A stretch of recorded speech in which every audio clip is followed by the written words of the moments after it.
Welcome, everybody. Good afternoon. I hope everyone has grabbed their lunch and is getting comfortable to join us for another episode of Sustainable Brain. I am Kristi Villanueva, president of the West San Antonio Chamber of Commerce. And joining me, as always, every week, Dr. Sunita from The Brain Coach. Hello, Sunita. Hello, Kristi. It's great to be on with you again. And I'm really excited. Please, before I jump in, finish your introductions, because I'm excited about introducing Dr. Barbera. Go ahead. So everyone, get comfortable. We've got some great conversation that's going to be happening today. And as you know, if you've looked at the preview, we're going to get into entrepreneurship and talk about Dr. Barbera's Clicksuasion Labs, which is a new company, very interesting, and maybe just touch on a little bit of the data and evidence-based strategies that he's working on. So go ahead, Dr. Sunita. This is, everybody knows I just take charge, take over. I can't help it, but thank you for doing that correctly, Kristi. But Dr. Barbera was someone I met in residency in Chicago and saw like innovation in him, and even what he's doing. Clicksuasion, I think I'm saying that right, was something that he was talking about back then, and his research back then and what he was publishing was along the lines of consumers and their choices. But then I reached out to him recently, and during a time when I see a lot of people, entrepreneurs shrinking, Michael, Dr. Barbera actually came up with some innovation, and I really wanted to feature some of that. Dr. Barbera, would you please introduce yourself?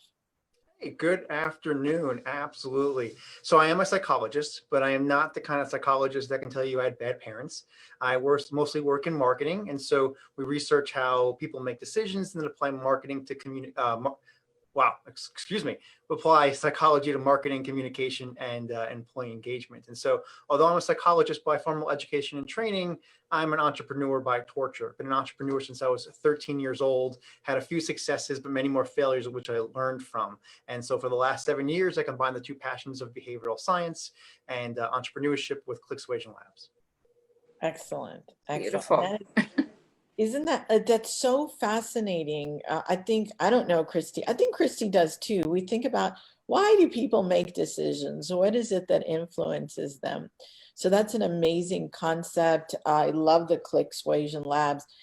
But recently, you opened a new business right in the middle of the crisis. I mean, we were masking up.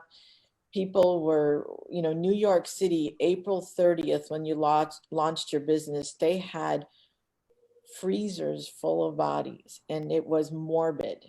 It was such a lot of desperation in the air. But you decided to open a business, and I want to understand, what is the thought? Can you tell us a little bit about what were you thinking? Well, the community that I work and reside in is Pinehurst, North Carolina. If you play golf, you probably heard of it. It's famous for golf, famous for horses and some tennis. So majority of the economy here is built upon tourism and hospitality.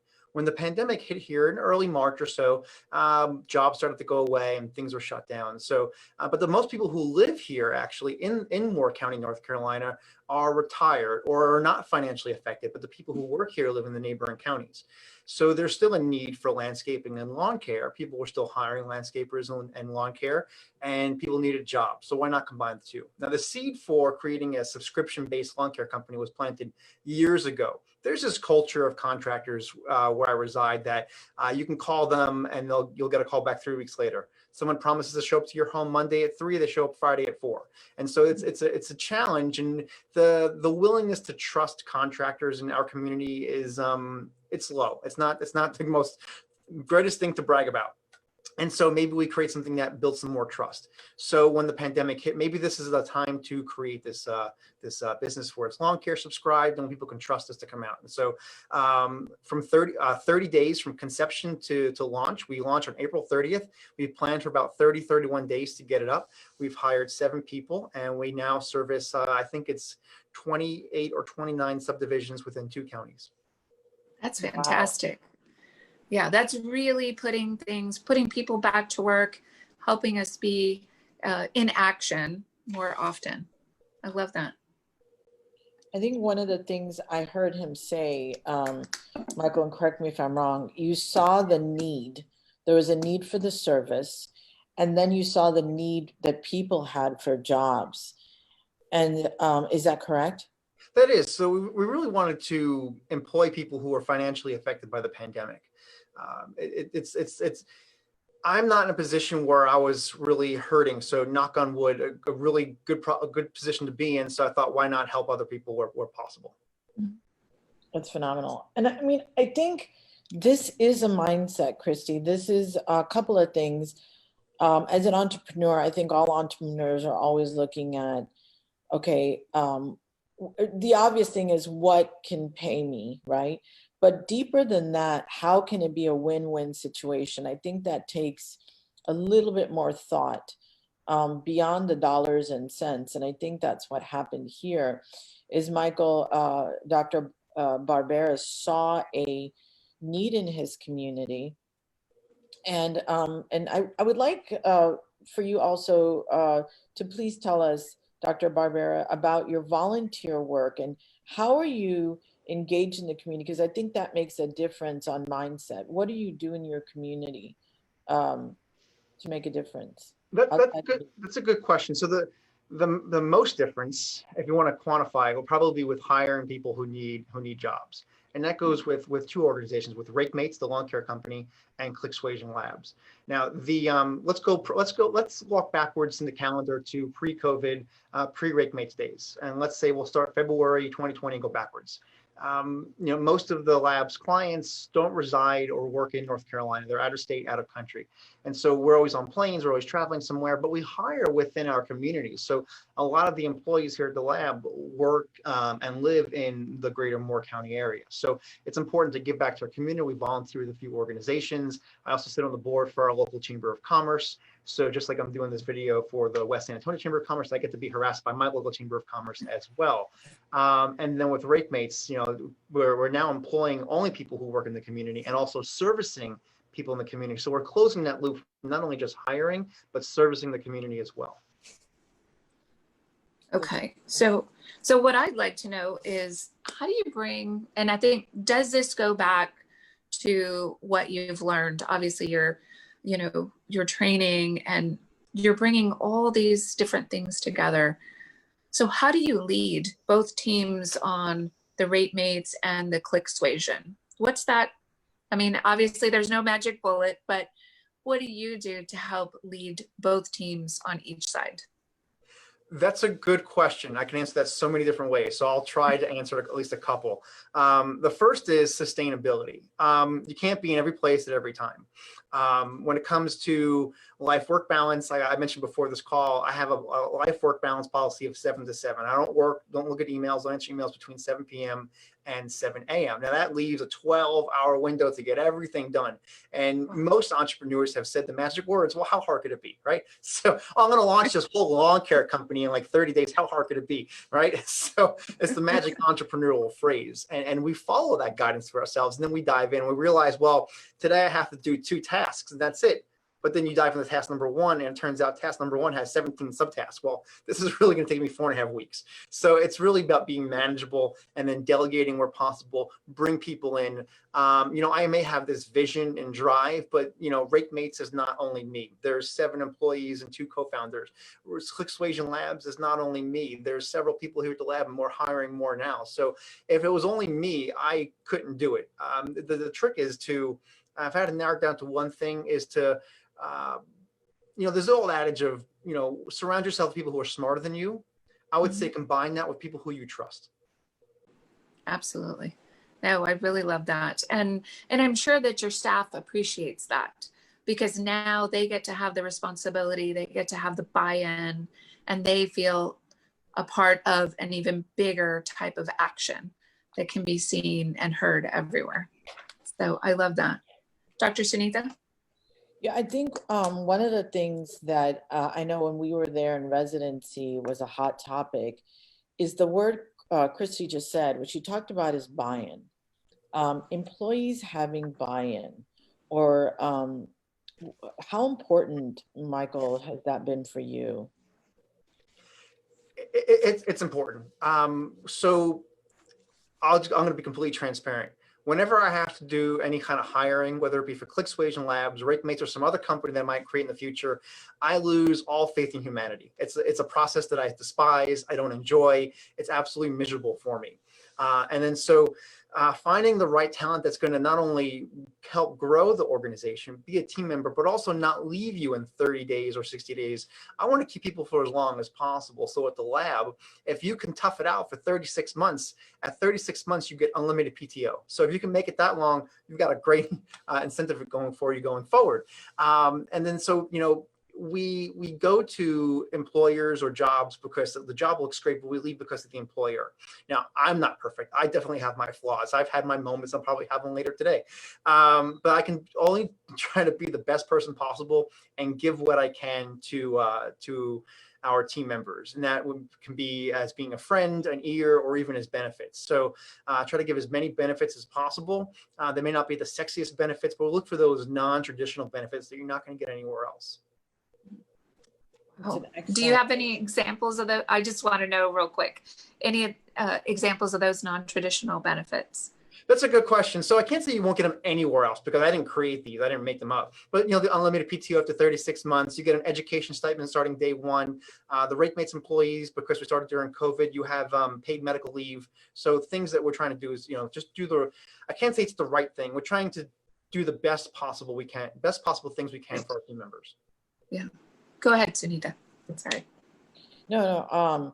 So I hear the non-traditional benefits. I hear loyalty, but you said something when you hire, and there's a saying, be slow to hire and quick to fire. I don't really like that saying, but what I hear is that you really want your team members to kind of, you give them a chance to play, wear the jersey, right?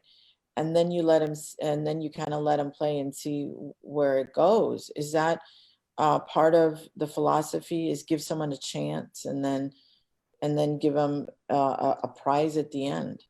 Absolutely. So this rule or policy is more ingrained here at the lab than it is at RateMates, where it's I would rather you make a decision and screw up than not make a decision at all. We can recover from a bad decision, but I can't recover from no decision whatsoever. So I'd rather people make decisions.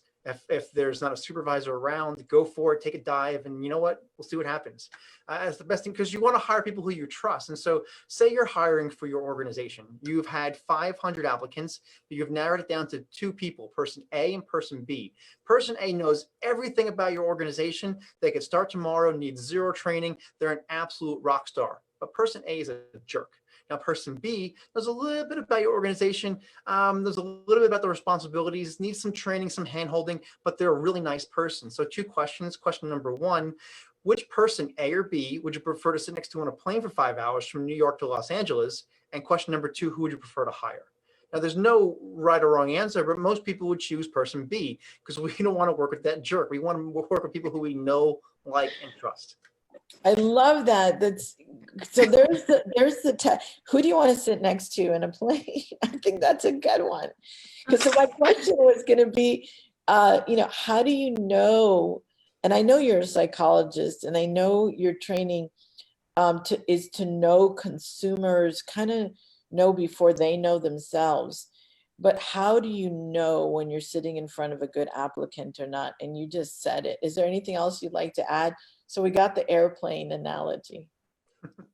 So there's really no right or wrong answer to know that you found the right person. A good vetting process, to go back to that old adage you mentioned before: hire slow and fire fast. I don't want to fire anybody. If I have to fire somebody, that means I have to hire again, which I despise. So I want to keep you as long as possible. So really hiring slow. Go through a good vetting process. Talk to the person. Don't ask the yes or no questions. Like, do you think you'll be a good fit here? No, ask me like, if you were in the office all day by yourself, what would you get done? Let them respond and see what they come up with. Give them the creative answers and see how entrepreneurial they might be. So, because you might discover something great about this new person. You never know unless you ask. Yeah. Yeah. Well, now we've talked about strengths-based leadership, where with your staff, you're looking at their strengths and then kind of asking them, what do you do as far as with your staff? Do you delegate? I know you delegate, you said you delegate, but how do you delegate? Is there any secret to delegation? I don't know if it's any secret. I didn't invent delegation, but if you give the team member the best possible guidance based upon what has to get done, what is the next objective beyond that, who is it responsible for, what are the resources that are needed, and then always ask the question, what do you need from me that I haven't provided for you, and let them answer. Excellent. So, Michael, do you think that maybe that might be the failure of, or that causes some of the setbacks with business owners and entrepreneurs, is they're not clear in their communication, they're not clarifying things, and they're not kind of checking with the person on the other side, that employee, to see if maybe they've absorbed the information in the way you want them to receive it? Well, it's difficult to say narrow it down to that one item, but I would say that it is a significant contributing factor. Is that, let's say you have a small or medium-sized business, you've got 20 employees, 10 work each day, you have a 10-person team that works a shift from 7 to 5. As the small business owner, the leader, the manager, you're responsible for 800 things, and then you want person A to be responsible for person A's things. So if the small business owner or manager has to pull away from their items and go help person A, they might get frustrated or have some anxiety that they're not getting their stuff done. So it is a contributing factor, having that two-way communication and feeling really building a safe environment where someone can say, small business owner or manager, I don't know how to do this, guide me, teach me, and then have that trust to have that open communication. That's great. That's I like that. I want to, and I know, we've got a little time left. I really want to understand, Dr. Barbera, how do you, when everything else is falling apart, I want to know the thought or the chain of thoughts.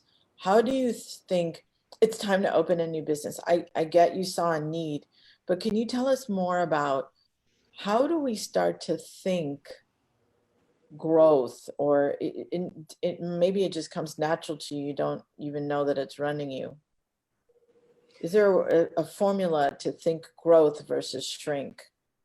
I don't think it's really a formula. So I have an MBA in entrepreneurship, and they don't teach you how to start a business. They just teach you how to manage a new business, right? So no one tells you the keys to success for starting a business, right? You have to do it and then fail. And, there's someone once said that failure or experience comes from failing. And so I would probably get a lot of experience from things that I've done wrong in my life.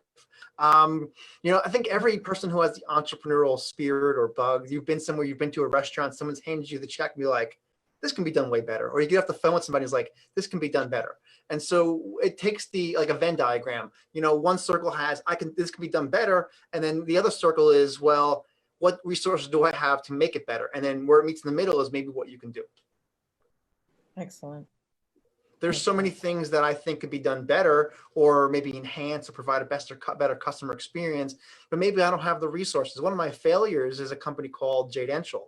Put a lot of money into this organization. The goal was to create kind of like the Yelp for journalists. So where you're rating journalists and the journalist organizations. Well, journalists don't like that very much. So if you start rating people, even though it's not me rating, it's other people rating it, they don't like being judged. So we had a lot of pushback. And so at the end of the day, I really didn't have the resources to make that happen. But Elon Musk is actually creating a company just like that right now. He does have the resources to make that happen. So I will be his biggest cheerleader from North Carolina. That's Wow. awesome. I was looking for what Michael was just talking about was, have you guys seen the Ikigai? It's an Ikigai. It's a Japanese, Michael's talking about where your business purpose, personal purpose kind of meet. It's called a sweet spot in a book called The Purpose Process by Dr. Pontefract. But anyway, Michael, okay, there he is. That is a huge thing that you just said. Can you elaborate on that more? You talked about where they kind of meet. What is it that meets?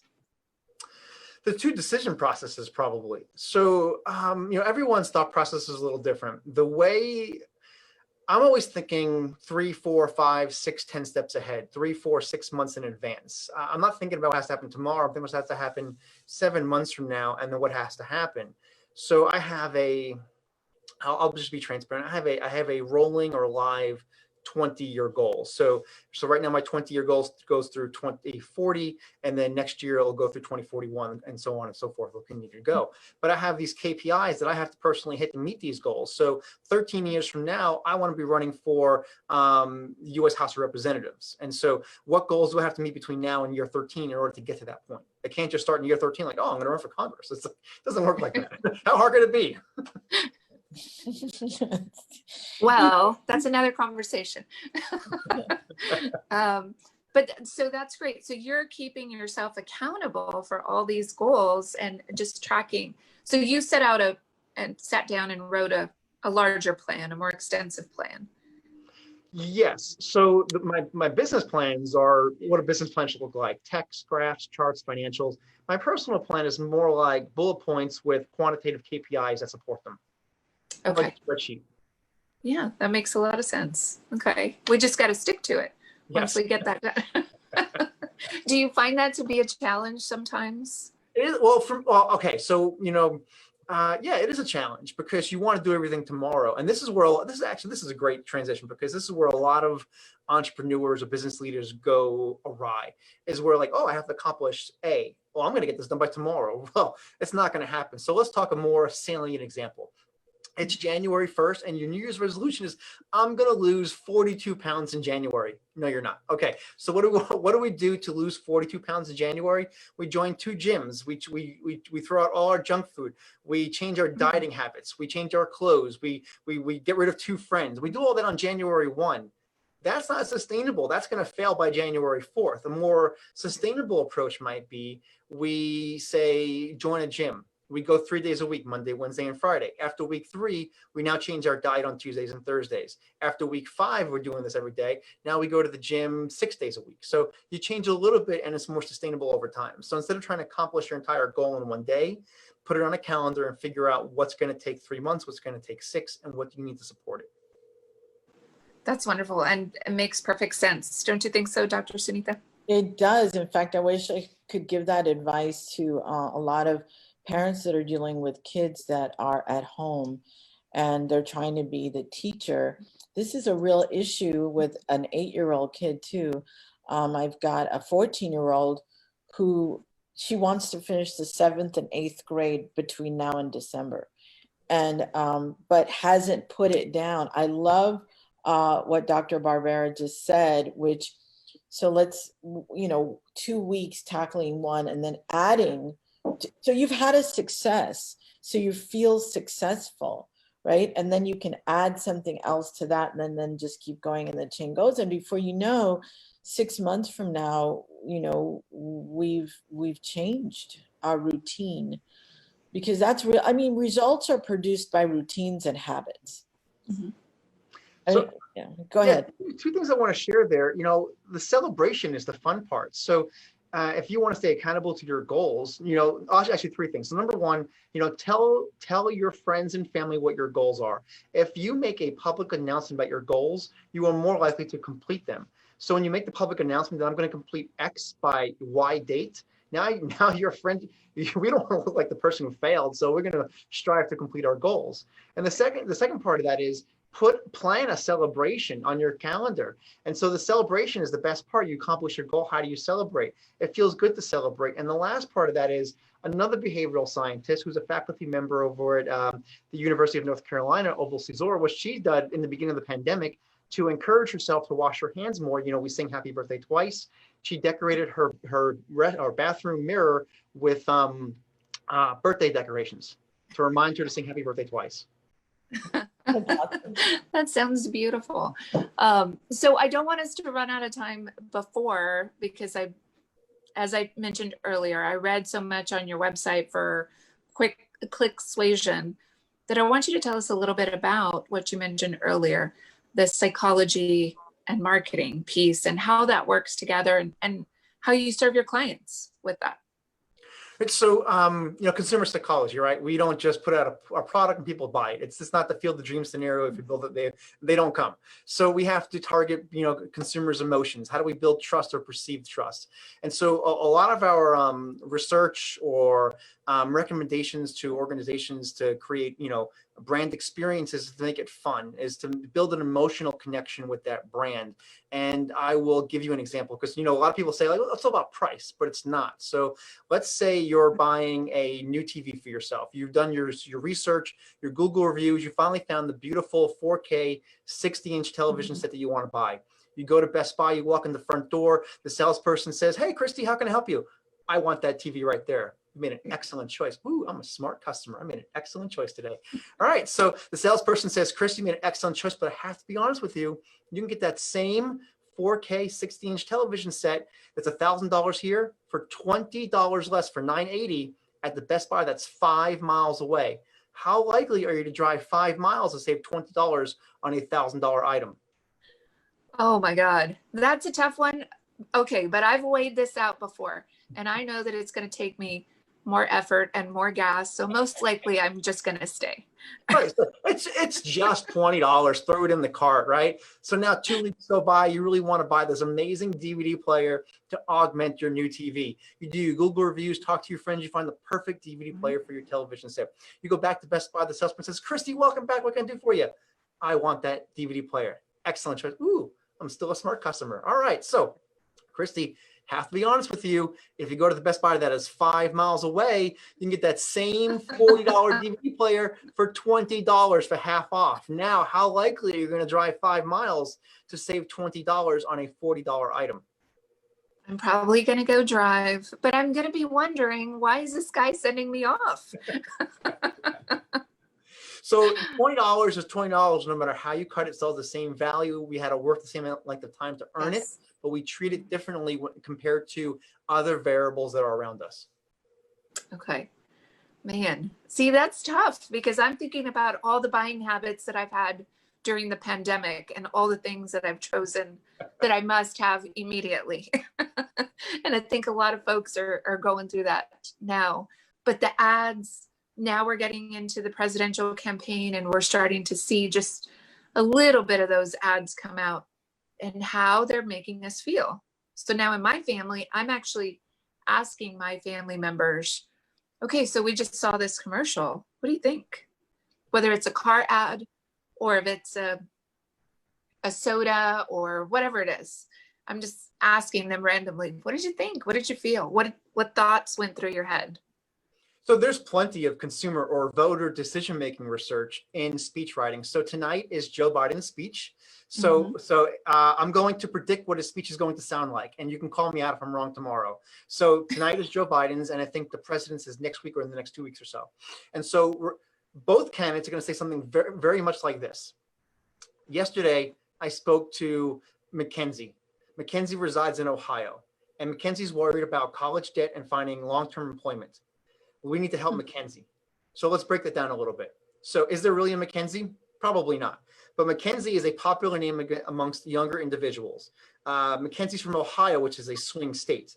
Mackenzie is struggling with college debt, which most Americans are, and also wants to worry about employment during the pandemic. So it's relatable. You may not be Mackenzie, but you might know a Mackenzie. So we say these scenarios in storytelling to say like, oh, I know Mackenzie, that's me. And you're more willing to vote for that person. Absolutely. I've seen that time and time again. Sunita, what do you think? I think we need to have Dr. Barbera back on the show so we can keep picking his brain.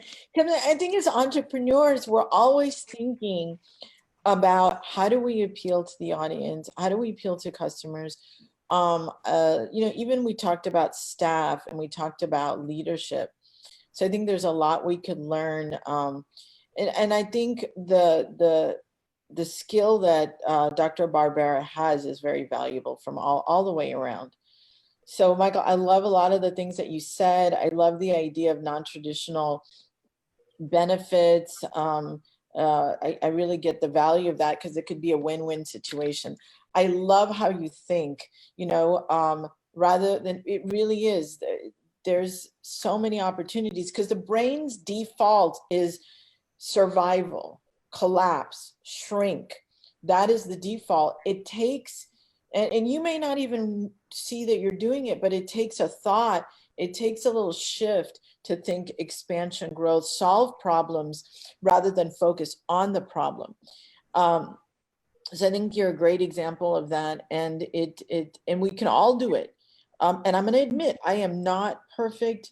Michael, there was times during this whole pandemic that I've thought I just need to make sure that I've got my box taken care of. And so it's so great to talk to someone that's interested in more than the box. And I admit that I'm in the box sometimes, but that's what I have to say. So Michael, this is a time in our program where we ask our guests to give us some marching orders, and it could be anything. It could be on a personal level, on a business level, but just something that can help our audience kind of grasp onto and move forward. So if you could give us a little message like that, we'd appreciate it. I can try. So when looking at your consumers and wondering why they're not buying from you, I want you to look at three things, the three B's: behavior, barriers, and benefits. What are the behaviors of your customers? What are the barriers preventing them from spending money with you or buying stuff from you? And then what are the benefits they get out of it? And then on top of that, ask yourself, who are your customers now and who do they want to be? That's fantastic. That's great advice. Dr. Sunita, what words are you going to leave us with today? I wanted to say, and I didn't get to ask, Michael talked a little bit about accountability and how he does it.